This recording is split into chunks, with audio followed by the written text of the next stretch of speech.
Зүгээр л шүү дээ. Цэвэрхэн харагдаж шүү дээ. Айгуу айтаа харагдаж шүү дээ.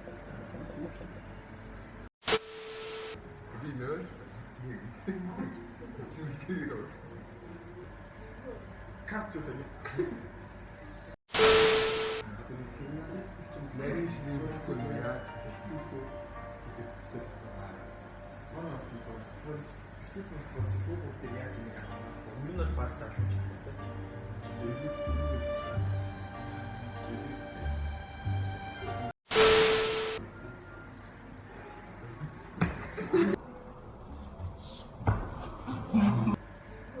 Карт юу сайн.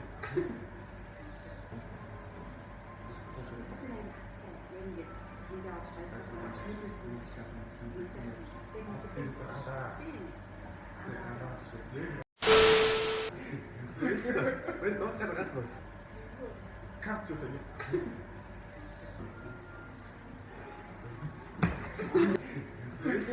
When those kind of rats work. Then I don't think so. I thought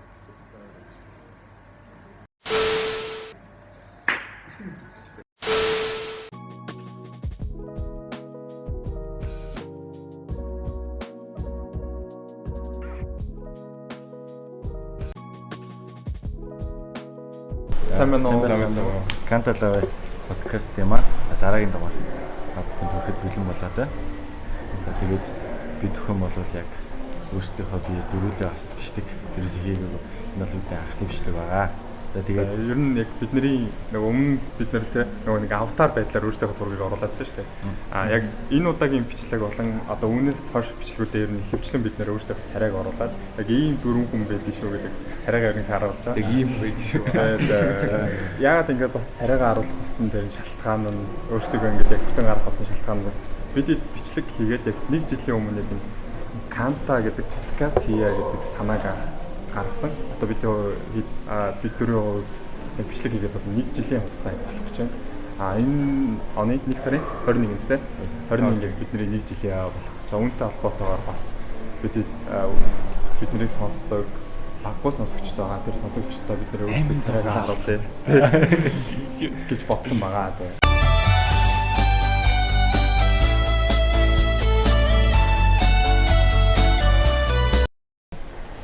За тэгээд та нарын хувьд ингээд бас биднэрт тавьж байгаа бас нэг асуулт байгаа. Яагаад энэ олон сарын хугацаанд хайч байгаа та нар яагаад юм хийхгүй байгаа?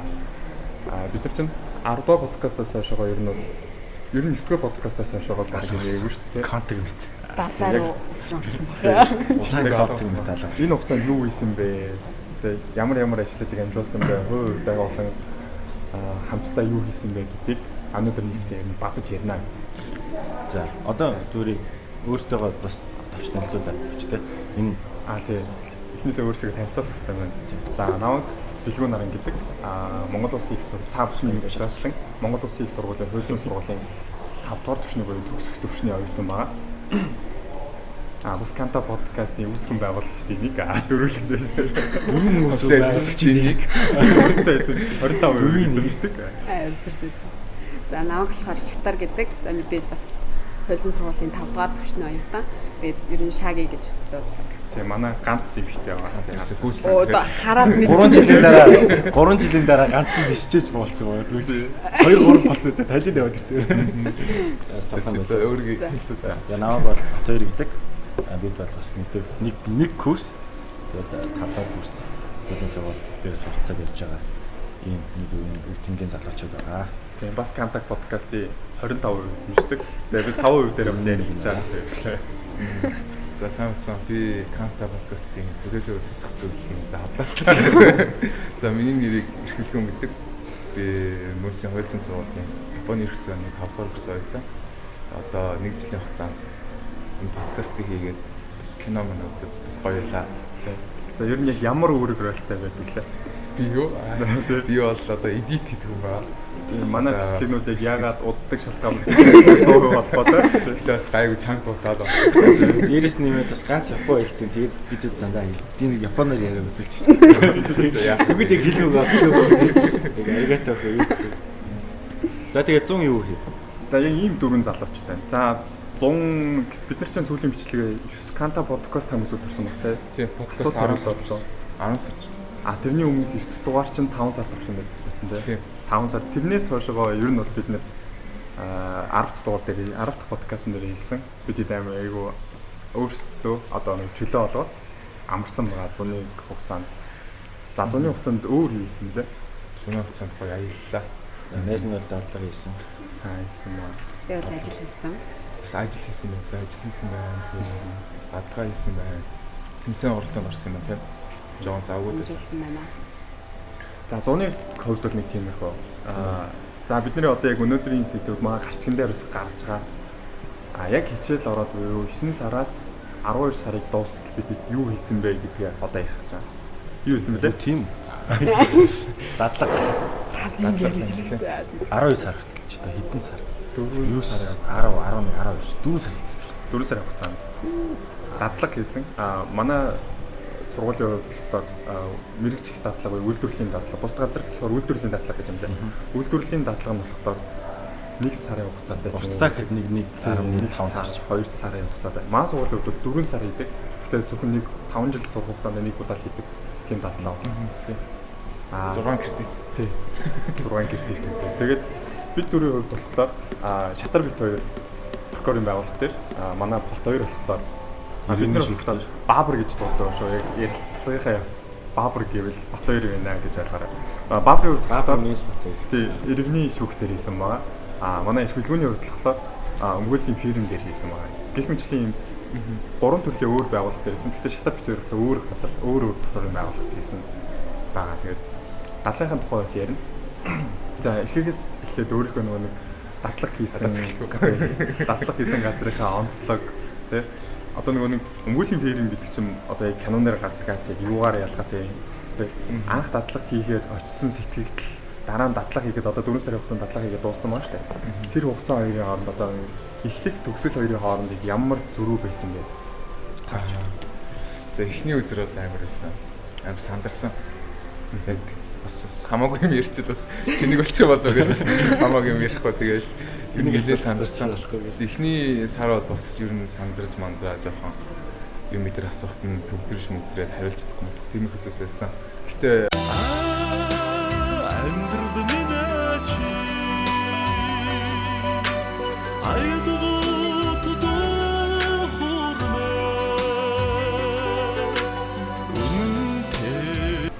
тэгээд гоё болсон. Тэгээд өмгөөлтөр хийж байхад бол 2 зүйл бол хийдэгсэн. Нэг нь бол өмгөөлөл, шүүхтэр очиж өмгөөллийн асуудал хийн. Хоёрт бол консалтинг, хууль зөвлөгөө өгдөг тийм ажлууд хийсэн. Тэгээд би яг энэ хоёрыг яг зэрэг хийж байхдаа ерөнхийдөө бол надад бол тэр шүүхтэр очиж тэгж хүмүүн өмгөөлөх тэр ажил нь аюу хэвтэн сонирхолтой юм санагдсан. Илүү сонирхолтой санагдсан. Илүү тийм одоо жишээлбэл шүүгчийн туслах гэдэг чинь шүүгчийн туслагтай харьцсан гэдэг чинь бас алаа шүү дээ. Амар шүү дээ. Тэр шүүгчийн туслахын тийм туслахын арга ивийг олно. Тэгээ цагдаатай харьцсан гэдэг бол бас аюу тийм гүйлгээ ухаан аюу шаардсан зүйл юм санагдсан. Цагдаатай харьцсан гэхэлэр эрүү иргэний хэрэгтэй адилхан ажиллаад явсан гэсэн үг. Өмгөөл UB комедигийн амраа шиг тийм. Миний хувьд бол иргэний хэрэгтэй хамааралтай. Ер нь бол иргэн тийм нөгөө манай хариуцлагч талын хүнийг болохоор яатсан. Нөгөө юу гэдэг л нөгөө эд хөрөнгөний нөгөө битүүмжлэгч тал нь дураараа битүүмжлэлсэн. Тэгээ гаргаж өгөхгүйгээр энэ асуудалтай холбоотойгоор цагдаа дээр хүсэл гаргаад тэгээд нэг тийм зүйл байсан. Тэгээ ерөнхийдөө нэлээд л аюу сонирхолтой байсан л та. Цаашдаа ч гэсэн энэ чиглэлээр бол ажиллах хүн юм байна гэж бодсон юм. Консалтинг өмгөөлөл нь өөрийнхөө ирээдүйн мэрэгчлийг яг зөв мэрэгчлээ сонгосон байна. Тэгээд тэр тусмаа илүү наривчлаад өмгөөлөх талтаа бол илүү сонирхолтой байна гэж ойлгож үзсэн юм шүү дээ.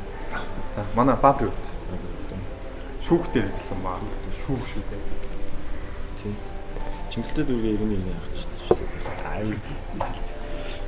Тэгээд 100 бас дадлага хийсэн. Хуваараа тэр нь бас хэрэг болсон. Ер нь бол манай бас одоо дадлага хийх гэж байгаа тий. Явандаа ер нь дадлага хийн гэж бодож байгаа даад хүрсэн ч юм уу эсвэл одоо бас дадлага хийж чаддаг дараа жил хийх ч юм уу тийм. Найзуудтай олон юм шүү дээ.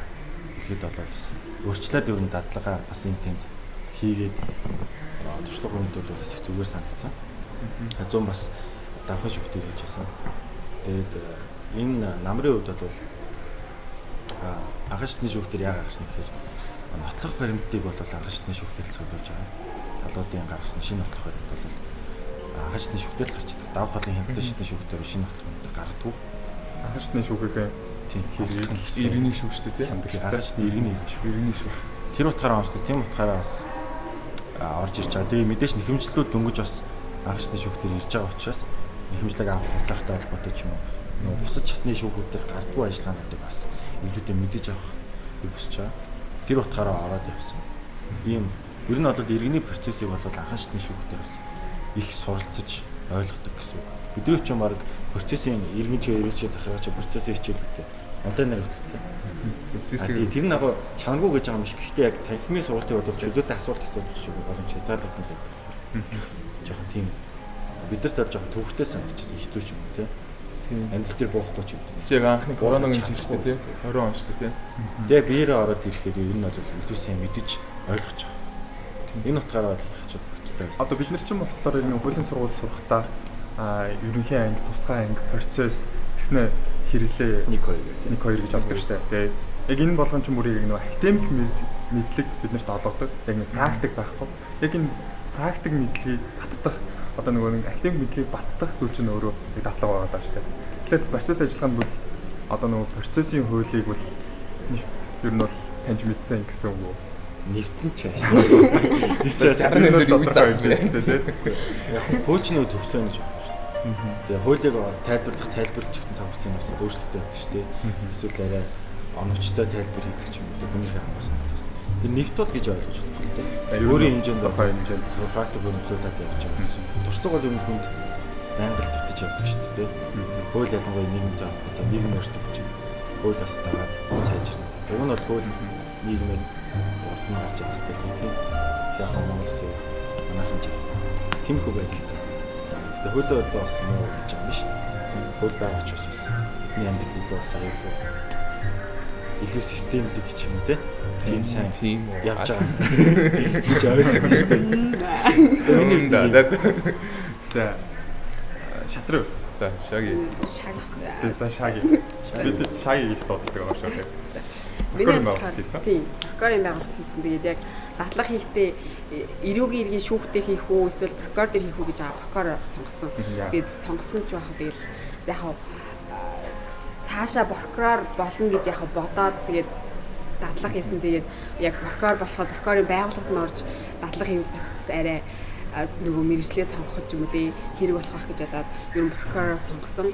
Тэгэл яг эхний өдөр бол амар айжсэн. Тэгэл яа надад прокурор тэгэл гэсэн чи прокурор нөгөө за төсөл бичин юу яаны юм гэл амар сүртэй мэрэгсэн. Тэгээд би бүр ингээл айгаалцаад яа нэг дадлаг яаж дуусгана гэж бодоод тэгэл ер нь тийм тэгэл амар хурдан л өнгөрсөн шүү дээ. Тэгэл яг нөгөө нэг дадлагын бас нөгөө прокурорууд нь гэсэн дажгүй ааш номос байсан болохоор тэгэл тэгэрээ ингээд яг нэлийн бас юмд гүйдэл юм бэлээ дадлага юм болохоор тэгээ босоод яг тэгээд нэг ганц хоёр тогтоол яг бичсэн. Тэгээд яг тэр биччих хүрээндээ бас за ер нь ингэдэм байна. Хууль дээр заасан эрх үүргийг ингэж хэрэгждэг байна гэдэг яг ерөнхий байдлаар бол мэдэж авсан.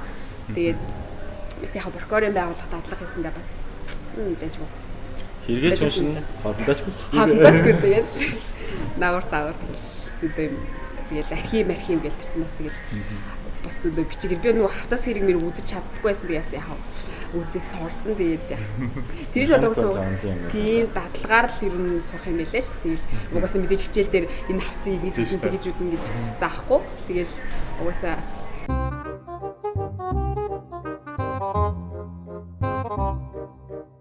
миний хувьд ч гэсэн бас прокурорын байгууллагт хэлсэн. Гэхдээ шагигаас өөр жоохон захын дүүргийн прокурорын байгууллагт хэлсэн. Гэхдээ би өөрөө сонгож тэр дүүргийн прокурор дээр сонгож хийсэн маа. Яагаад гэвэл нөгөө нэг төвийн дүүргүүдийн яг энэ гэмтэргийн гаралтын бас онцлог, захын дүүргүүдийн бас онцлог гэж байгаа.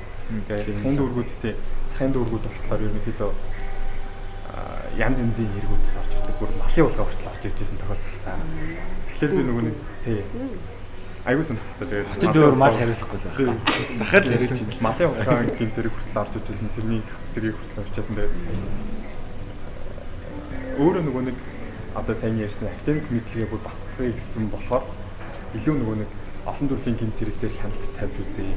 Хяналт тавьж байгаа прокурор дээр датлагч үзье гэдэг өөрөө сургууль төсөлтэй гаргаад тийшээ дадлага хийсэн. Тэгээ яг дадлага хийх хугацаанд миний яг хамгийн одоо нөгөө нэг мэрэгсэн хоёр юм байна. Мэрэгсэн ч явах бай. Хамгийн сайн сурсан. Тэгээ дадлагдсан. Нэг нь болохоор мэдээж хуулийн төсөл боловсруулах сурах. Тэр нь одоо хэрэг бүртгэлтэй эрэг нээхээс татгалзах, яллах дүгнэлт, улсын яллагчийн дүгнэлт энэ хооронд чинь бүгдээр ямар ялгаатай юм те.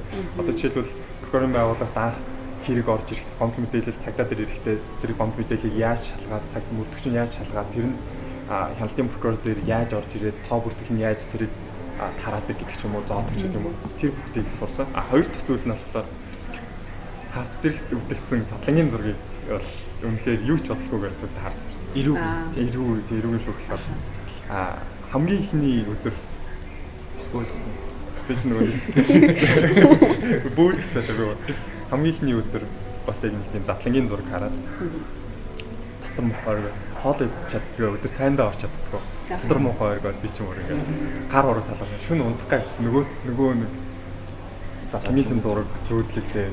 Тэгээд 2-3 хоног. Тэгсэн чинь сүүлдээ би баг яг 7 хоног л тэгж яваад тэгээд сар гарan өнгөрсөний дараа нөгөө нэг задлангийнхаа зургуудыг хараад эхэлсэн чинь би бүр тоохоо бэлдсэн заяа. Зүгээр хоол идчих байхдаа хүртэл тэрийг хараад энэ хүний чинь тэ игсэн байна гэдгээр ойлгоод ирсэн байхгүй юу.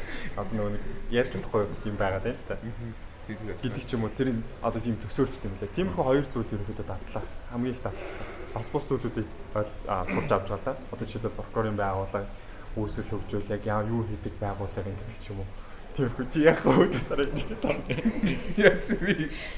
Өөдөөсөө нэг тав. Тэгээ прокурорын байгууллага ерөөхдөө яг юу хийдэг, ямар жишээ үүрэгтэй байгууллага нь те прокуроруудын хооронд одоо нөгөө зэрэгдэв гэдэг нь юу юм, хяналтын прокурор гэж юу юм, ямар прокурор хэлцүүдтэй юм гэдгийг ерөөхдөө маш сайн ойлгож авсан. Өмнө нь би зүгээр прокурор бол яг адилхан прокурор гэж л ойлгодог байсан чинь шүүхэд төрийг төлөөлөх хэлтсэн прокурор одоо шүүхээр эцэслэн таслагдсны дараа ял хэвлэх ажиллагаанд хяналт тавьдаг хяналтын прокурор зөвшөөрлийн эрх хяналт тавьдаг хяналтын прокурор гэх мэт маш олон прокурорын одоо бие даасан чиглэлүүд байт юм лээ. Тэрийг бас мэдж авсан. Миний хувьд болохоор хяналтын буюу хэрэг хүртэл мөрдөн байцаах ажиллагаанд хяналт тавих прокурор дээр дадлага хийсэн. Маа прокурор хувьд ч гэсэн 10 гаруй жил ерөнхийдөө прокурорын байгууллагад ажилласан айгу мундаг прокурор байсан. Тэгээ ер нь гэхдээ прокурорын байгууллагыг өмнө бодож ирсэн зүйл миний хувьд бол сэтгэл ханамж маш одоо сэтгэл өмнө бодож ирсэнээс шал өөр юм байлаа. Би ерөөсөө прокурор болох хүн юм байна. Энэ байгууллага миний яг сонголт муу юм байна гэдгийг ерөөдөө бас эрхээ шиг адилхан ойлгож авсан гэх юм уу? Ирээдүйн ханаа сонгож байгаа. Ер нь бол нөгөө заяаны хайн мэрэгжил хоёрыг чинь ерөөсөө өөрөө сонгодог болохоор маш сайн бодох сонгох хэрэгтэй гэдэг чинь тэр шиг юм байлаа.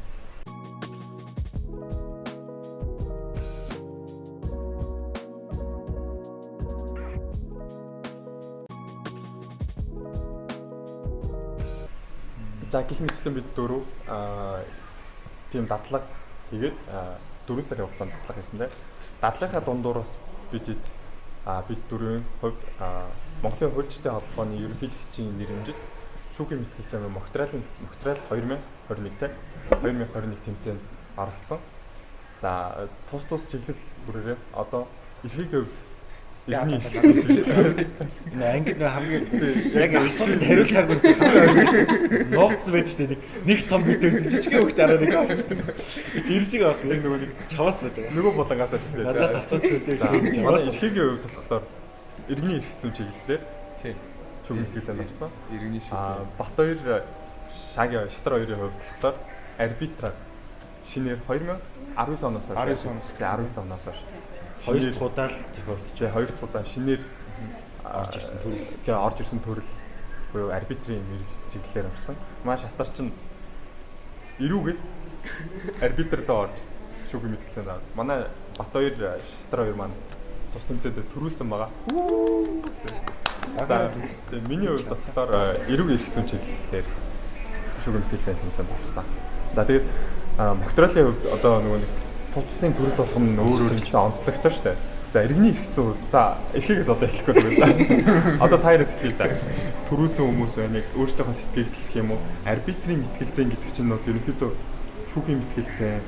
Тэр дундаа эрүү иргэн захиргаа асуул өөрсдөө яг шүүхийн мэтгэлцээ гэхээсээ илүү нэг хэлцэж тал руугаа байдаг шүү дээ. Одоо яг тэр онцлог нь юу гэдэг бусад мэтгэлцээний төлөвлөлт. Тэр за би зүгээр нөгөө нэг яагаад арбитрийн төрөлд орж ирсэн болоо гэж миний бодсон бодлоо хэлчихэ. Тэгээ шагийн саний нөгөө процессыг юм ярьчих. Тэгээ сүүлд нь би илж явах үедээ ямар хуу зүйлийг олж авсан бэ гэдгийг бас ярьчих. Гурван сэт. Мэдэн одоо нөгөө нэг компаниуд ч юм уу хувийн компани сектор ч юм уу. Одоо арилжааны эрх зүйн хууль батлах гэж юм явж штэ тий. Судалгаа хийдэг явж. Тэгээ нөгөө цаг хугацаа их чухал болсон. Шүүгээр явахаар нөгөө нэг их хүчлэн хаашлтууд байж юм хугацаа их байна. Тэгээ дээрээс нь зардал их тийм. Тэгээд богино хугацаанд. Арай богино. Тэнгүүд хоёрдугаарт мэрэгсэн тухайн салбарын дагуу мэрэгсэн үнж одоо тухайн арбитрч байх боломжтой. Арбитрч өөрөө сонгож байна. Шүүгчийг бол сонгохгүй шүү дээ. Шүүгчээс татгалзал. Энэ утгаараа тодорхой үндслийн дагуу арбитрийн маргааны сүүлүүд аяг их нэмэгдээд байна. Энэ утгаараа бас айгүй чухал гэсэн. Шүүгтэй ч гэсэн энэ бол аягүй чухал байхгүй. Тэгэхээр шүүхийн ачааллыг бас багасгаж байгаа нэг хүчин зүйл учраас. Яг ачаал шийдвэр нь шүүхийн адил хүчин төгөлдөр тий. Процессын үед. За процессын үед бол арбитрийн юу нөхөр яг одоо жишээ нь иргэн ирүү гэл янгуудад ингээд шүүгчтэй харьцсан тий. Тэгээд одоо эрхэм шүүгчээ ч юм уу тий яг нэг мэтгэлцээний явцад одоо боссож байгаа бол тий. За эрхэм шүүгчээд ингээд хандаж хэлэрнэ. Бид нар бол арай хацгуу чөлөөтэй ингээд босч амар шүүгч мөгч рүү ингэ явахгүй. Хуралдааны дэг гэдэг шиг юм. Хуралдаа яг дэг байгаа. Гэхдээ яг бүр амар ингэ мэдээж тийм би бас чөлөөтэй нөгөө бизнес хилцээд арбитрийн хилцээр байх хэрэгтэй юм мэдээж. Ер нь бол харьцангуй чөлөөтэй. Тэгээд ер нь бол арбитрийн одоо нөгөө нэг явж байгаа процессуудыг ойлгох юм бол ерөөхдөө ер нь дайггүй санагдсан. Тэгээд яг арбитраар ингээд цаашдаа мэрэгчээд явхад бол одоо нөгөө бизнесийн ойлголтууд болон хуулийн ойлголтуудаа нэлээд сайн хослуулаад ингээд судлаад явчих юм бол ер нь арбитраар явхад цаашаа бас ер нь дайггүй. Гэхдээ би нөгөө ирүүгээ ботсон болохоор тэгээд ирүүгээрээ яа. Ирүүгээс арбитрлоо. Арбитр чинь нөгөө нэг одоо яг иргэнтэй адилхан талуудын их хөрөнгөтэй холбоотой маргаан зүйлээр иргэдэд их хвчлэн оролцдог шүү дээ. Шаагаараа ном бичмээр юм. Ирүүгээс арбитр хүрэх зам.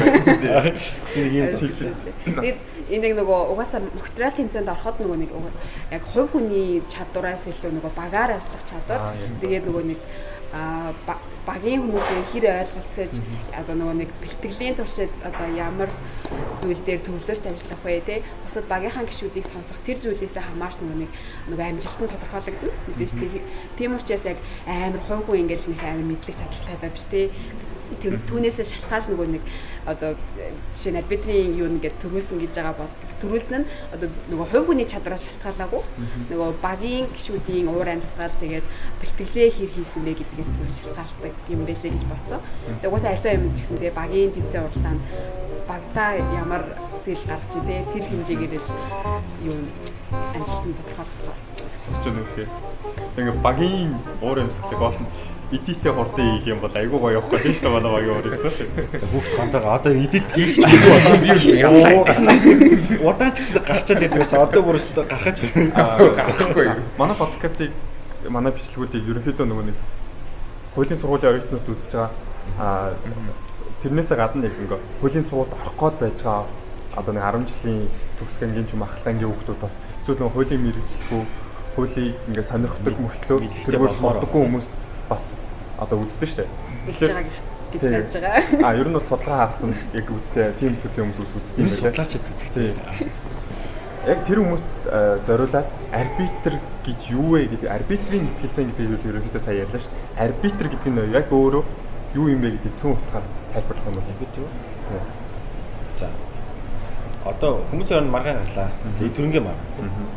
Аа төрөнгийн бас их ч гэж байна. Гэхдээ эрүүгийн биш. Ер нь нэг юм. Тэгэнгүүт хоёр арга шийдэж байгаа. Нэг нь шүүхээр, нэг нь шүүхийн бус арга гэж байна. За шүүхийн бол мэдээж ойлгомжтой. Иргэний шүүхээрээ явна тийм. Ахшны шүүх давах гэдэг. Шүүхийн бус арга гэдэг нь эвлэрэн зурчлал. Эвдэрч чинь тийм. Одоо ядууд эвдэрч чинь. Дундаа зурчлагчтай. Тэр нь бол шийдвэр нь бас мэдээж төлөв.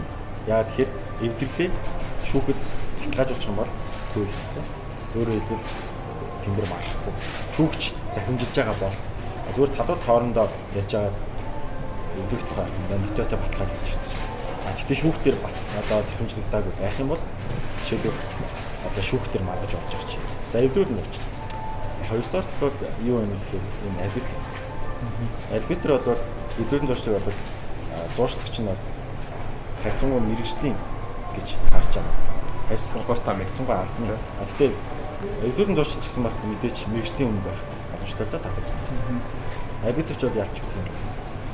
Тэгээ эрг маргааныг шүүхийн бус аргаар шийдвэрлэх нэгэн аргаал гэж хэлж байгаа. Арбитрч талууд өөрсдөө тодорхойлно. Тэгээд ямар хууль хэрэглэхээ талууд хоорондоо ярилцаж өөрчлөлтсөн хэлцүүлгээрээ шийднэ. Өөрчлөлтсөн хэлцүүлгээрээ нэг процессын асуудлууд яаж явах вэ гэдгээ ярьчаад дараа нь яг хурал одоо орохоос ордог. Тэндээ бол маргааны шийддэг.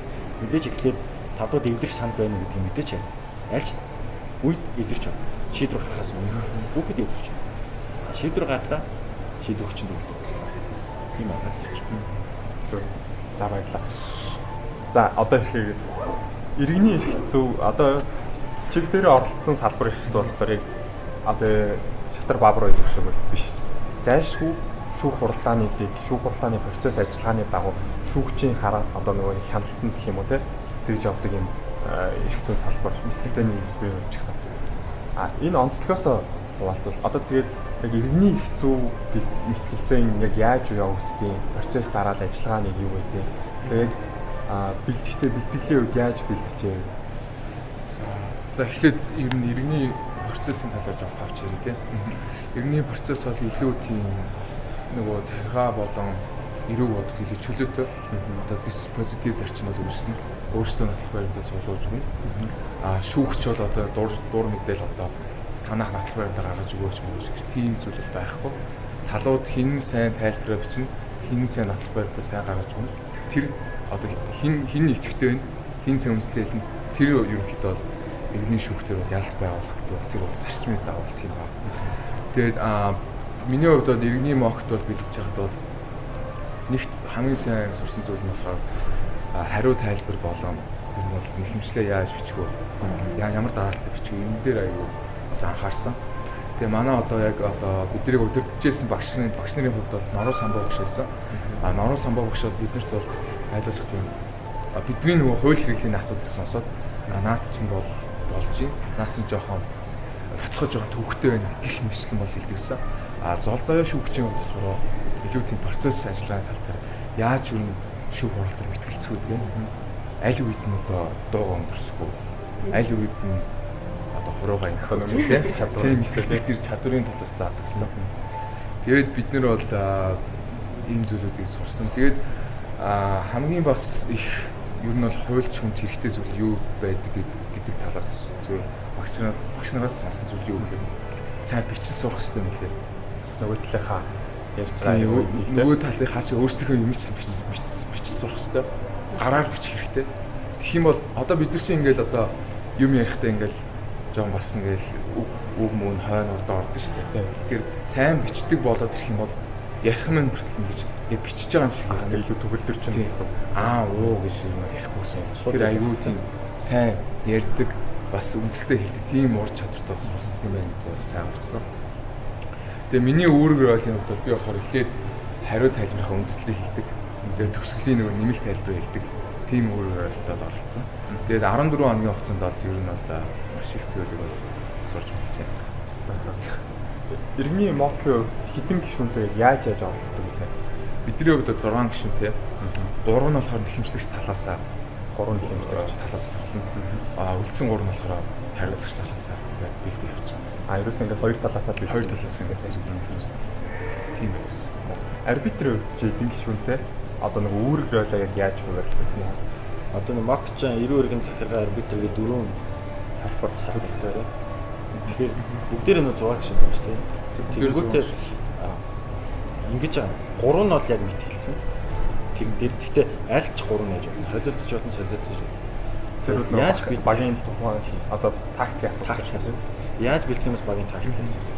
3-3-аараа бэлдвэл бас ямар нэгэн сул тал байгаа.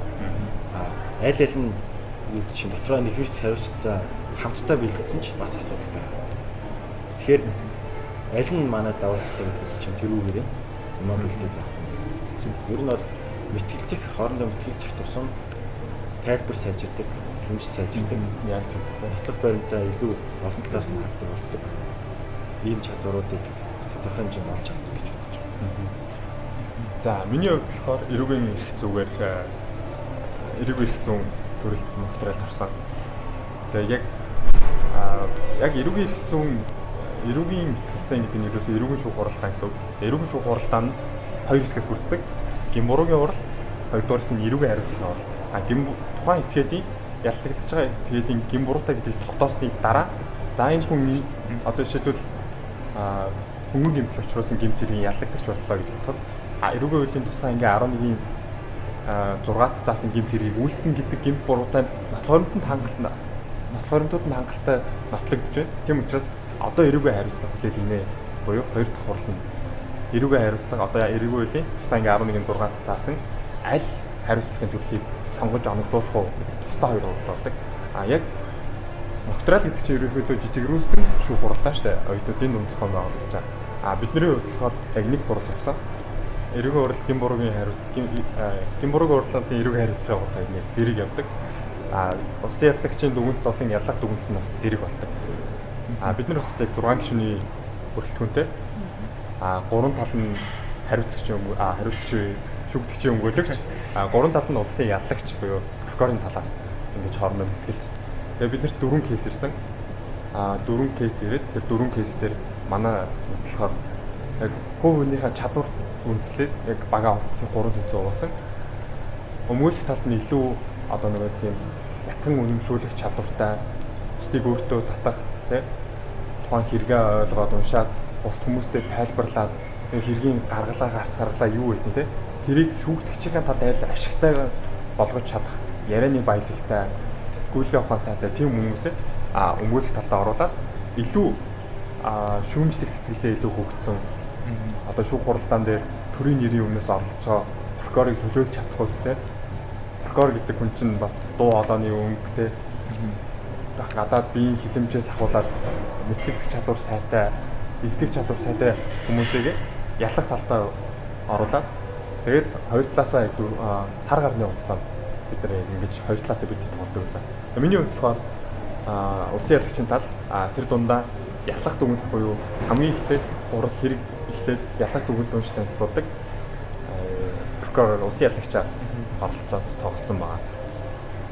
Тэгээд шүүхийн мэтгэлцээний хувьд л эрүүгийн эрх зүй нь болохоор бусад эрх зүйгээс илүү нотлох баримтууд яг тулгуурлаж шийдвэр гаргаад яг нэг нотлох баримтан дээр юу өөрчлөгдөж болох вэ? Хэрэг яаж өөрчлөгдөж болох вэ? Тэр хүний гин буруутай үг тогтоох эсвэл гин буруугүй гэдгээр нь цагаатах гэх мэт аль зүйлүүдийг шийдэж болохоор нотлох баримтанд зөв цуглуулах, тэрийг бэхжүүлэх, хавц тэрэг цугларсан процесс ажиллагаа нь хууль зас үндэслэл журмын дагуу авагдсан байна уугүй юу гэдэг дээр хүртэл маш их чимхлүүр ажил дээр маш их анхаарал тавьдаг тийм салбар хэрэгжүүлсэн. Нотлох баримттай хамгийн чухал. Тэгэд миний хувьд за хамгийн одоо нэг мэтгэлцэгт хамгийн хүндрэлтэй ч юм уу тийм байсан зүйл нь манай өнгөлөх талаас яг ингэдэг заяа. Эрүүгийн эрийг хяншид тогтоох хуулийн 1-7-гоо та нар хэрэгсэнгүй юу? Хэргийн бодит байдлыг тогтоох зарчим чи хаана байна? Та нар бодит байдлаа тогтоогоогүй гэж ярьдаг. Улсын яллагчийн зүгээс хэргийг тухайн хэргийг шалгаж шанал тавьж байгаа хэргийг хөтөлбөргөө тогтоогоод за энэ хүн яг гин буруутай байна. Тийм болохоор эрүүгийн хариуцлага хүлээх хэрэгтэй гэж тогтоох зайлшгүй. Тогтоож чадахгүй л эрүүгийн эрийг хяншид тогтоох хуулийн заас нөгөө шүүгдэгчд ашигтайгаар шийдвэрлэдэг. За ингээд бид нар мөхтрөлийн үед мөхтрөл 9 сарын эхний 7 хоногт зарлагдсан тийм.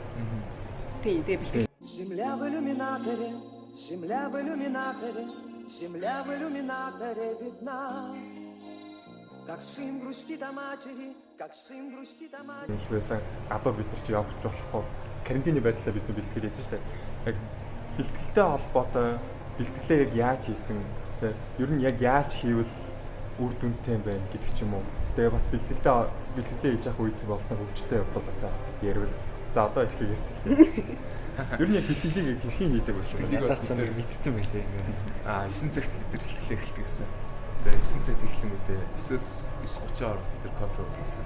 Заавал гэсэн. Заавал кофе. Тэгээ жоохон ингээл кофе уугаал. Тэгэж ирч хүч аваа. Тэгээ бэлтгэлийг ерөнхийдөө л харж байгаад бол ингэж хийх зүгээр юмсан. Тэгэхээр бодит байдлаа тийм үйл баримтаа бас сайн ойлгоно. Тэгээд хариуцагч тал хэвсэг талаас бас хуваагдчихж байгаа шүү дээ. Тэгэхээр яг тэр өнцгөөс бодно. Тэгэхээр аль үйл баримтууд бидэнд ашигтай гэдэг талаас бодно. Тэгээд тэр үйл баримтыг ямар одоо хуулийн зүйл заалтаар дэмжиж болох юм гэдэг биччихнэ. Дараа нь болохоор тэр зүйл заалт болон үйл баримтыг ямар нотлох баримтаар дэмжиж чинь гэдгийг бас биччихнэ. Тэгэж бичингүүтээ нөгөө талаас нь за энэ одоо хуулийн зүйл заалт болон нотлох баримтыг нөгөө талаас ямар нотлох баримт болон хуулийн зүйл заалтаар няцаач болох вэ гэдэг бодно. За тэгэж бодно. За ингэж няцаач болох юм байна гэж бодонгуудаа за тэгвэл энийг ингэж няцаавал илүү одоо боломжтой юм байна гэж ийм фактор өргөдөө бид нар бол бэлдсэн. Тэгээ бэлтгэлийн хувьд бид нар бол мэтгэлцээнийг бол 2 хоногт нэг удаагаар хийцдэг байсан. Тэгээд нөгөө удирдагч багш нарын хавар нь бол мэтгэлцээний үзүүлнэ. Тэгээд та нарын энэ дээрээ болж юм болохгүй нэ. Тэгээд манай золзоо шүүгчлэр яг ийм тактикээр сонсдогсон. Нүдэ ань чинь бидний сонссон. Нүдэ ярьж чад. Нүдэ анхаа нөгөө хүн чинь илүү гүнзгий сонсдог юм л та төвлөс сонсдог. Тэгээ нөгөө бидний нөгөө гацж байгаа. Тэгээ нөгөө хүн чинь сандрахаар нэг сонио олгоор хэлчихтэй. Эрүүд луураа. Нэг нэг хүүгийн олгоор хэлчихтэй. Тэр хоолой молгоон сонсоод тэгээ бид нар хэлдэгсэн. Та ингэж бэлдэх хэрэгтэй. Энэ одоо зүү заалтаа ихэнд нь битгий хэлээ. Энийг төсгөлд нь нийл. Харин сүүлд хэлж байгаа энийг ихэнд нь илүү хүчтэй сонсогдно гэл тиймэрхүү байдлаар хэлсэн. Тэгээд бас өмнө нөгөө мокт оролцсон хүмүүсийг бас уурж авчираад мэтгэлцээнээс үзүүлж үзүүлээ. Ер нь бол ийм байдлаар зөвлөгөө авах ийм байдлаар хэлсэн. Тэгээд хөгжлөлтөө явдлын хувьд бол өдөр бүр хөгжлөлтөө байсан л таа. Тэгээд бэлтгэл хийх явцтай хүртэл тэгээд инээдтэй зүйл аяг их болоод тэгээд бид нар чинь нөгөө эрүүгийнх нь нөгөө хажууд талын өрөөнд бэлтгэсэн. Манай халаасны өрөөнд. Эдгээр амар тийм ойролж хашгичаал аяг тийм төвхтэйсэн. Их төвг ууддаг гэсэн. Амар тийм хөдөлгдөг байсан. Бид нар аяг юм төвлөрч хийдэг гэсэн. Тэгээ сүулдэж дундаа орсон. Гэтэ аяг нөгөө өрөө чи били дээр байсан шүү дээ. Манай халаасны өрөөнд байдаг гэсэн итэр чинь. Гэтэ бид нар бол тэгээ гоёсэн аяг хүчтэйсэн. Тэгээ нэг удаа хонсон шүү дээ. Тэгээ энийг ярьж болж байгаа юм байна. Тэгтээ яг ер нь бол тэмцэх хэрэг хоочирдаг өгс чи хөөлж байгаа. Тийм юм шиг байна. Тэс аяг хүчтэйсэн. За, арбитрийн хувьд миний мэдж байгаагаар арбитрийн чинь маа сургууль дээрээ биш. Одоо энэ хүмүүсийн чинь номлол. VIP гэдэг. Тусдаа бэлтгэсэн шүү дээ. Яг бэлтгэлийн үед босон сонирхолтой болон бэлтгэлийг яаж хийдэг байсан. Илүү арбитрийн мэтгэлцэн буюу хилцээр яг сонирхолтой байгаа шүү дээ. Яаж бэлтгэх юм. Тэр талаас нь ярих юм бол. За энэ ярих хэрэгтэй үү?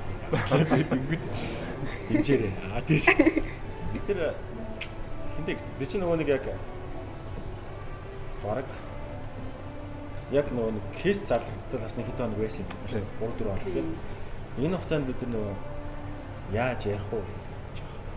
Яаж яг нөгөө ярьдаг хүүхдүүд гэдэг яг үүндээ ярьдаг юм нөө. Хөөч чинь бол хөөж болох гэж байгаа юм шиг. Хэцүүч болох гэж байгаа юм шүү дээ. Нэг үндэслэлтэй бөгөөд товч тодорхой л хэрэгтэй. Олон юм яриад байдаг. Корпорат бүр хэрэггүй.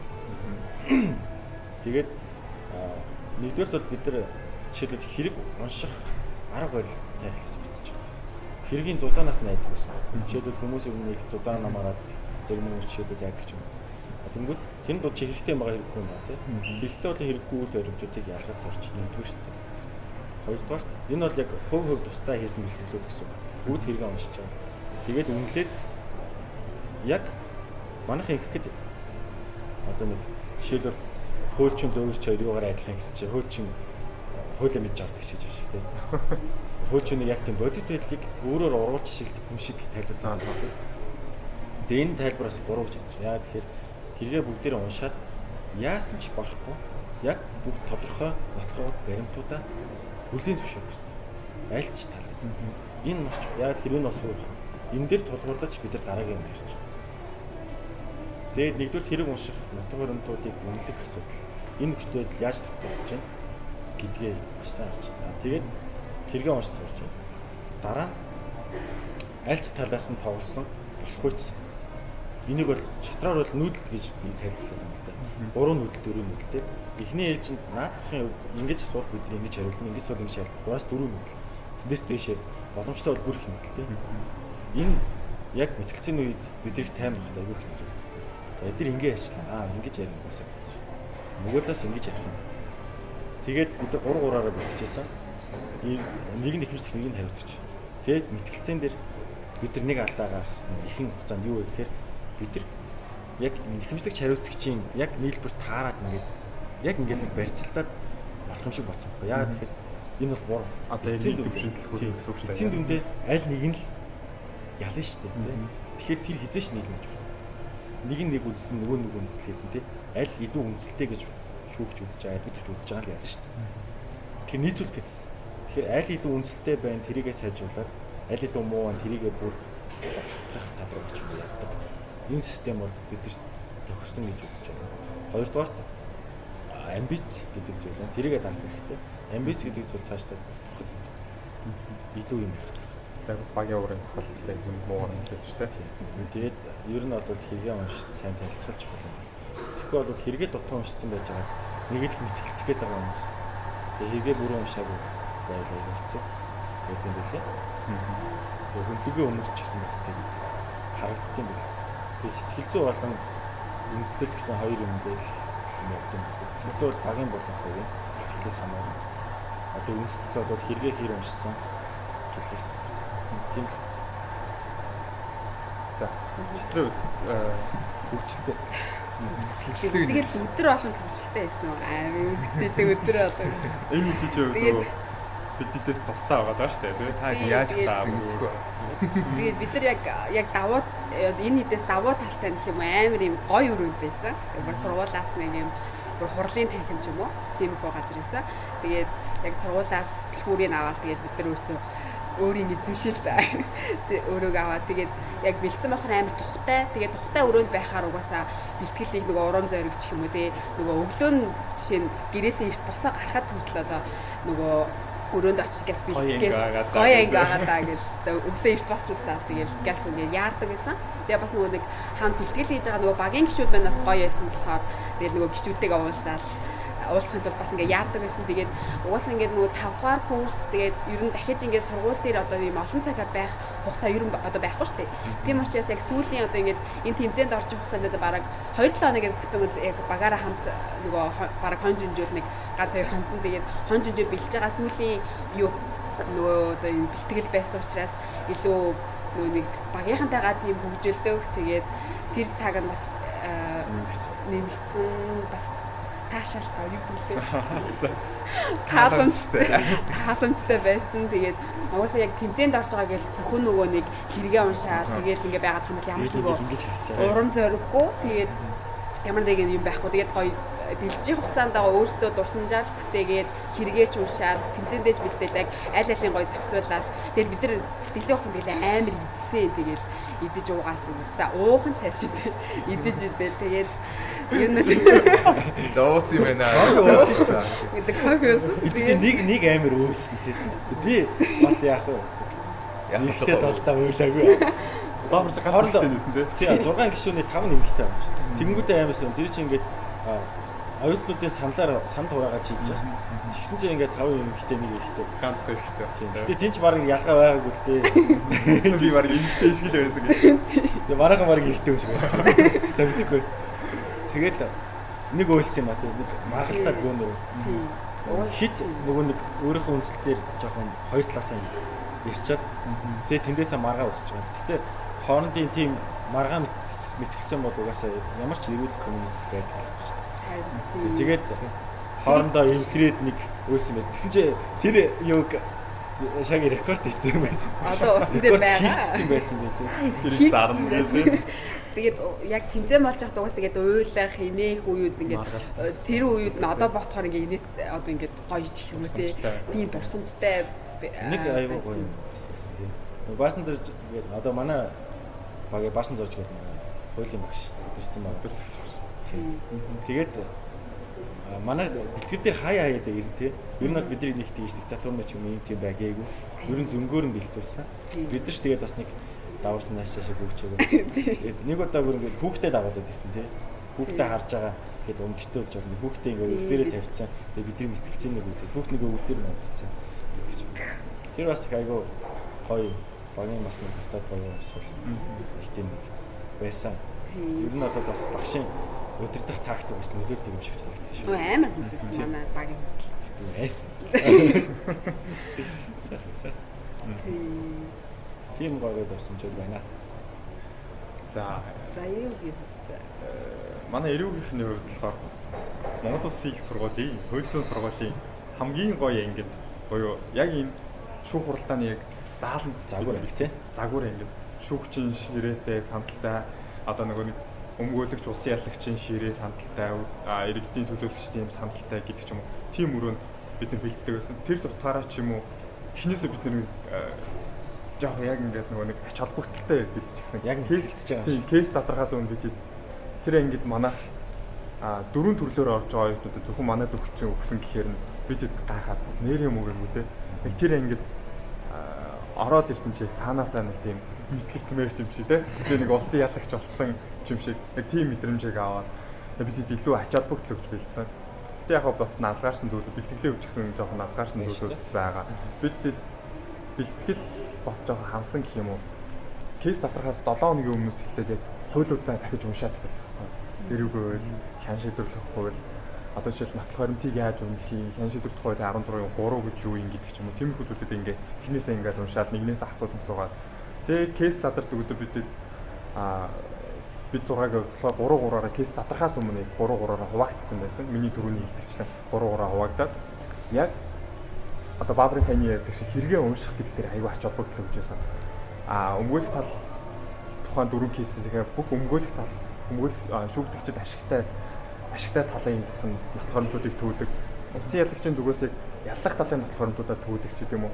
Эхний бид нар чинь 3-7 хоногийн хугацаанд бэлтлээ.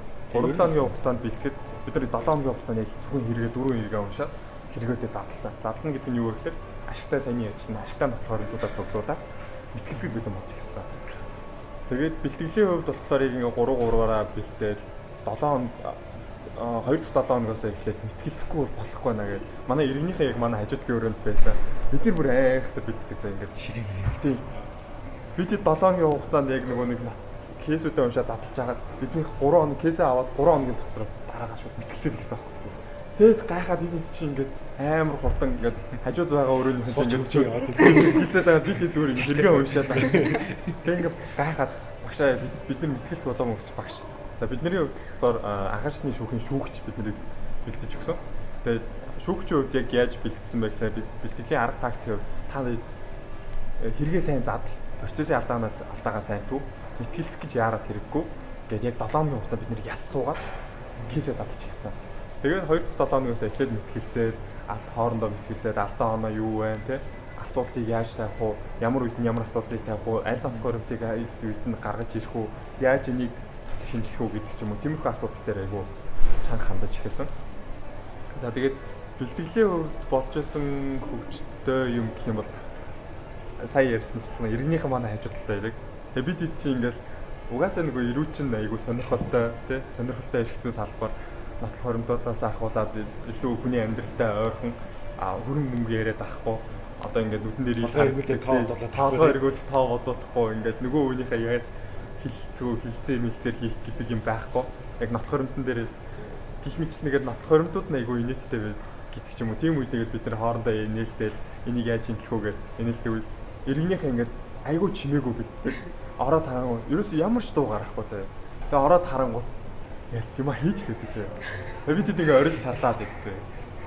Тэгээд бэлтгэлийн явцад нэг удаа иргэнийхэн мөр амар бид яг ингээд 2-7 хоногоос юм хийгээл хийсэн чи иргэнийхэн ингээд амар орилтол эхэлтийн. Тэгээ гахаад ороод ирсэн чинь юм хийхгүй энэ чинь мөр ингээд кофе ууж моц бид нэр амар бэлтцсэн мөр ингээд байран солигдсон байгаа юм чаа. Гэх мэтчлэн тэгээд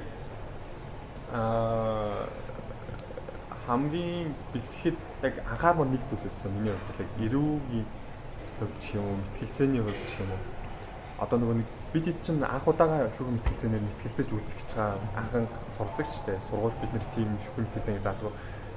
Өмнө нь магистралд орсон ч юм уу те тийм хүмүүсээс эсвэл нөгөө багш нарыгаа урьж оролцуулах айгүй урьж ингээд бид зөвлөгөө авах мэтгэлцээнээ үзүүлэх те айлан дээр яах уу ийх үү мэтгэлцээнд яаж оролцох уу гэдэг юм асуух нь хамгийн чухал юм. Бидний хувьд болохоор шүүгчээс ч асуусан, шинжээчээс ч асуусан, өмгөөлөгчээс ч асуусан, сүүлдээ багш нарыгаа өмнө орж ирсэн ах эгч нарыгаа хүртэл оролцуулаад маш их нөгөө нэг хүний нөөцийн бааз сайтай байсан биз.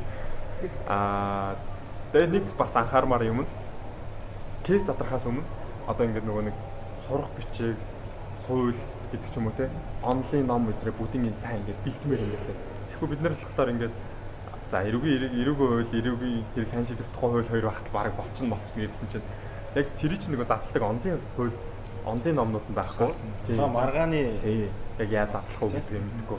Бид чинь айгүй хоёр үед багт бид нар бараг аваад гарчмарч гэж боддоо байсан. Шал өөр юм байлаа. Гэх мэт чинь тийм зүйлүүдийг яг анхаармаар санагдсан.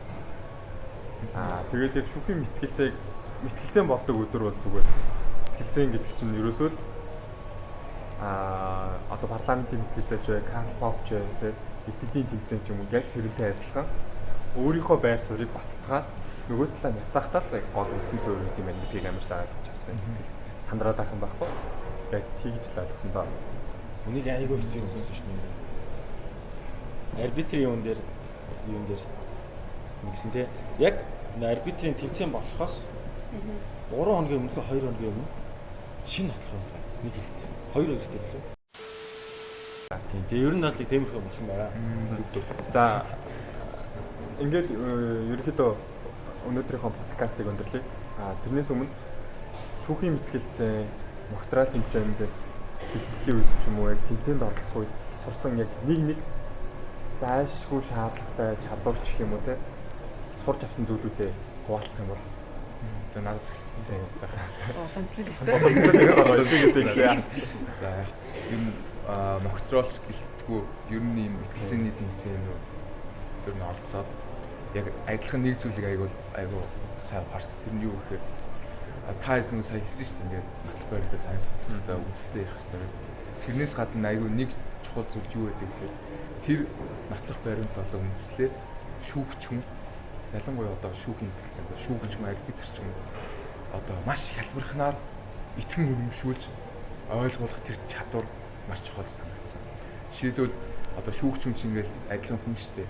Тэгэл одоо сандарж байгаа тий тэр бүх зүйл мэдчихэж байгаа. Тэгэхээр сандралгүйгээр хүнд ойлгомжтой тэрийг мэдээлээ хүргэж чаддаг. Тэр чадвар бол ер нь маш чухал юм байна. Энэ дээр бол цаашдаа ч гэсэн анхаарах хэрэгтэй юм гэдгийг бол би бол маш сайн ойлгож байна. Миний хувьд бол за Батөр юу гэж манай дээр зайлшгүй зүйлийг бүлийн зөвшөөрч сурах гэж. Жишээлбэл төлөлийн тодорхойлж юм тий. Одоо маргаан дээр зайлшгүй угаасаа нотлогдсон хин ч харсаа ойлгомжтой тим юмыг одоо нотлогдоогүй гэж тайлбарлаад ч юм уу явцдаг. Энэ цаашдаа асуудал үүсдэг. Тэр нэг худлаа ярьсан юм аа хүн далдлахын тулд 1000 удаа худлаа ярих ч юм шаардлага гарч байгаа. Тэгэхээр зүгээр зайлшгүй зүйлийг бүлийн зөвшөөрөө. Түүний ард үлдсэн орон зай дээр харин чи ямар үндэслэл сайн тайлбар хийх нь гэдэг дээр л анхаараа. Миний хувьд бол олж авсан зүйл хийж байгаа гэж бодож байна. За шитрэг. Миний хувьд болохоор яг угаасаа тэмцээн уралдаанд ороход хамгийн чухал нь бэлтгэл юм байлээ. Тэгээд тэмцээнд оролцож байгаа одоо тэнд амжилт гаргах нь эсвэл амжилт гаргах одоо зорилготой байсан уу? Ер нь бол амжилт гаргах зорилготой тий. Мэдээж төрүүлэх зорилготой л тэмцээн уралдаанд орж байгаа. Тийм учраас хэрвээ амжилт гаргая эсвэл мэдээж амжилт одоо ингээд нэгдүгээр байр, хоёрдугаар байр гэж эзлээгүй ч гэсэн өөрөө бэлтгэлээсээ хийсэн байх юм бол одоо хожигдсан ч гэсэн за би бэлтгэлээс ийм зүйл болж авсан шүү те. Одоо баг хамт олонтой болсон байх ч юм уу те. Одоо хэргийг уншиж сурсан байх ч юм уу те. Иймэрхүү одоо бэлтгэлийн үйл явцаас өөртөө юм сурч авсан бол энэ нь мэдээж миний хувьд одоо хувь хүний хувьд одоо тэр амжилт гэж үзэж олно. Тийм учраас бэлтгэл хамгийн чухал гэдгийг ойлгож авсан. Тэгээд яг бэлтгэлийг одоо нөгөө нэг тэмцээн болохоос 2-3 хоногийн өмнө нөгөө нэг дээд курсын ах эгч нар ирээд бид нар ингээд шүүж өгсөн байхгүй. Тэгсэн чинь бид нар бүр ингээд нөгөө шинэ нотлох байранд гараад ирсэн. Тэгээ бүр ингээд нөгөө сандраад тэгээд нөгөө ягаад бараг нөгөө нэг мэтгэлцээ тэднэрт ингээд үзүүлж байгаа штэ. Тэгсэн мөртлөө бүр ингээд бүр юу хэлэхээ мэдэхгүй. Тэгээд би нөгөө яг дүнэлтийн хэлхийг хэлж ийсэн. Тэгээд нөгөө дүнэлтийн хэлтгэлээж хэлж чадахгүй. Тэгээд бүр ингээд за яаж тэмцээнд орондоо багаас алхах бэ гэж бодож ийсэн. Тэгээл яг тэндээс хаашаа ингээд санаа зовсоор агаад яг бэлтгэлээ ерөн гайг үзсэн байхад ерөн альва тэмцээн оролтоонд ерөн дайггүй байд юм элэ гэдгийг ойлгож авсан. Тэгээд ер нь ингээд тэмцээн уралдаанд орох боломж нь хэрвээ олдох юм бол оролцох хэрэгтэй юм байлээ гэж бодсон. Би бол яг нөгөө тэмцээнд орохгүй яаж тэ мааш тэ надад сайн хүмүүс байгаа штэ гэл би юу гэж орч идэм ингээд тэгсэн. Тэгээд бас 2 3 хүний одоо альбан шахалтаараа тэгээд орсондоо бас баяртай байгаа. Загнуулаад тэгээд ер нь бол энэ тэмцээнд орох одоо нөгөө нэг эрхийг аавна гэдэг чинь бас харин тийм алаан штэ. Тэгээд уус энэ тэмцээнд орж байгаа хүмүүс ингээд босоод одоо курсын хүмүүсээс амар одоо ингээд мэдлэг шадартай да биш зүгээр л яг азан таараад гэх юм уу те сонгогдсон хүмүүс байгаа. Тэгээд яг хэрвээ азан таараад тэмцээн уралдаанд орох боломж нь олдох юм бол ерөн орсон дээр юм байлээ шүү. Тэгээд бас бэлтгэлээ сайн хийх хэрэгтэй. Тэгээд бэлтгэл хийж явах яцтай бас гоё хөгжилтэй enjoy. Би хөгжилтэй битээ мартаарай. Тэгээд бүх юм ингээ хичээл тэмцээн хөөл гэдэгс байж болох юм байна. Тэгээд дуугаа сонсдог юм уу те? Ядаж нэг кофе уугаад байж байгаа. Тэгээ бас гоё юм мэдээж те. Тэгээ гоё хөгжилтэй байгаарай. За миний хувьд хэлэх ганц зүйл юм шатрын дөрөв хэлсэнчлэн ганц тий. Ганц хэлээ. Ерөөсөө хувийн тоглолт биш, багийн тоглолт. Багийн тоглолт хийхийн тулд багийнхантайгаа ойлголцож сурах нийцэл гэдэг амар чухал юм байлаа. Илтгэлийн тэмцээн байсан бол би одоо өөрийгөө дагаад хувийн тоглолтыг аль болох үзүүлнэ штэ. Багийн тоглолт яагаад заавал мэтгэлцээний одоо энэ шүүхийн мэтгэлцээнд хийх хэрэгтэй вэ гэхлээр одоо жишээлбэл би яллах дүгнэлт уншина. Тэнгүүд хүн үний үүрэгрээ л өөр. Одоо би яллах дүгнэлт уншиж байхад манай хоёр дахь гишүүн нотлохоор өвдөх шинжилгээ судлаа. Би нотлохоор шинжилгээ судлаад дөрмээрээ болохгүй. Хоёр дахь гишүүн нотлохоор өвдөх шинжилгээ судлуулна. Гурав дахь гишүүн улсын ярилцлагын дүгнэлт буюу ууяа дээр уншиж танилцуулна. Тэгээд нэмэлт тайлбарыг би 3-аас 1-ийг авна гэдэг ч юм уу. Одоо нэмэлт тайлбарыг авч байгаа хүн нөгөө хоёртойгоо нийцэж нөгөө хоёрынхаа нотлохоор өвд ялла улсын ярилцлагын дүгнэлтэн дээр гарсан зүйлүүдийг баттах өөрийнхөө байр суурийг хичүүлэх зүйлүүдийг ярина гэдэг ч юм. Эн чинь өөрөө багийн ойлголцлыг сайн байж болох зүйл багтаа. Хувийн тоглолт хийж байгаа би өөрөө ярьсан юмыг өөрөө баттгаад явж штэ. Тийм болохоор багтаа уусах хэрэгтэй, багийнхантайгаа ойлголцож үзэх хэрэгтэй. Манай арбитрийн шиг ингээд болохгүй дийл цочоод уйлаад та юм уу авах хэрэгтэй те. Гижээж яг нэг баг нэг цул болно. Нэг цул болоод болцсон хүмүүс чинь амжилт гаргахад асуудалгүй. Гэх мэтчлэн ийм зүйлийг бол миний хувьд бол зөвлөмөөрэй. За тэгээд ингээд манай өнөөдрийн боёо одоо season 2 гэж явах. Одоо season 2-ын 1-р дугаар буюу 11-р подкаст маань үгээр дуусч байна. Одоо ингээд за одоо энэ дөрөв дадлага ярьж байсан шүү дээ. Тэгээд дадлага ер нь бол хуулийн сургуульд орсон хүмүүс шүү дээ. Тэгээд тэрнээс өмнө нөгөө нэг юу яах юм бэ? Жохоо албаны хувцастай болмоор юм билээ шүү. Яг зөв. Тэгэхгүй болохоор би шууд нэг малгадаа цаамц ингээл джинс өмдөл өмсөд идэх хүн чинь ингээд яг эхний өдөр угаасаа яхаа арай болохгүй юм да гэд арай баг джинс багж хөх биш арай өөр джинс өмдтэй харсан. Тэгээд нөгөө джинс өмдөлтэй ингээд угаасаа очиж болохгүй. Тэгээд яг нөгөө албаны нөгөө хувц өмсөхтэй болсон. Одооноос яг тэ ганц хоёр ингээд нэг юу мөч тэ сараажиг мараажиг зангаа мэнга. Тийм юмас ингээ бага цоглуулж исэн дээр юм билээ шүү. Америкчийн нөгөө нэг Монголын шүүгчнэр нөгөө хэрэгэн оролт шийдвэр гаргачаад нэг тэрвэзсэн шүү дээ сүртэй нэг. Америкийн тэр шиг шүүгч одоо тэгээд тэгж тэрвэрдэг болсон цагт л шүүгээ ажиллаж чөлөөтэй бослоо болтой гэдэг чинь. Тийм тэгээд яг нөгөө яг дадлага хийж байгаа байгууллагын дотоод дүрм журмыг даах учраас ер нь тэрийгээ бас бэлдэх хэрэгтэй байх шүү. Ер нь бол төрийн байгууллагт хийж байгаа тохиолдол төрийн байгууллагт ер нь хуулийн фермт ч юм уу хийж байгаа энэ мэрэгчлээ өөрөө угаасаа албаны дипломатны стандарт шаарддаг мэрэгч шүү дээ. Тэгэхээр тэрийг бэлдэх хэрэгтэй юм шүү. Харин тийм байлээ. За бас хүний шайлаа бэлтгэс тав бэлдэх. Эртнээс. За ингээд манай подкаст маань энэ хүрээд өндөрлж байна. Түр дуусахаас өмнө нэг юм хэлэхэд бид нар яг подкастын эхлэлт хийсэн 1 жилийн хугацаа өнгөрсөн ба яг одоо 1 жилийн 1 сарын 21-нд болно. Бид энэ подкаст байршиж эхэлсэн өдрөөс буюу 1 сарын 10 за яг тодорхой өдөр юм биш ер нь байршиж эхэлсэн өдөр. Тийм энэ подкаста байршуулж эхэлсэн өдрөөс 1 сарын 21-ний өдөр буюу 1 жилийн ойн хүрээнд giveaway зарлаж байгаа. Giveaway юу зарлахыг манай Instagram хаягаас харгая. За ингээд бидэнтэй хамт байсан биднийг үргэлж сонсдог маань сонсогчдоо баярлалаа. Тэгээд дээр доор болонд явж ирсэн Instagram хаягаа тавьчлаа. За баяртай. Bye.